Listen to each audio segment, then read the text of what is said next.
Middle class family ఉన్నవాళ్ళు ఎలా ఆలోచిస్తారు అంటే, మ్యారేజ్ అయిన వాళ్ళు, మ్యారేజ్ కాని వాళ్ళు ఒక రూ. 500 ఎవరికో ఒకరికి అవసరానికి ఇచ్చిండే అనుకుందాం. ఫ్రెండ్స్ కావచ్చు, ఎవరైనా సరే. బ్యాచిలర్ అంటే పెళ్లి గాని అబ్బాయి ఎవరికైనా ఒక 500 ఇచ్చినప్పుడు వాడు తిరిగి ఇవ్వకపోయినా దాన్ని వదిలేస్తాడు.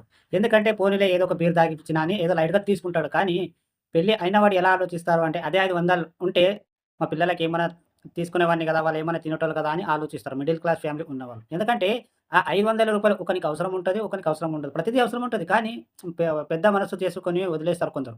ఎందుకులే అన్నట్లు మళ్ళొకసారి నమ్మరు అంతే.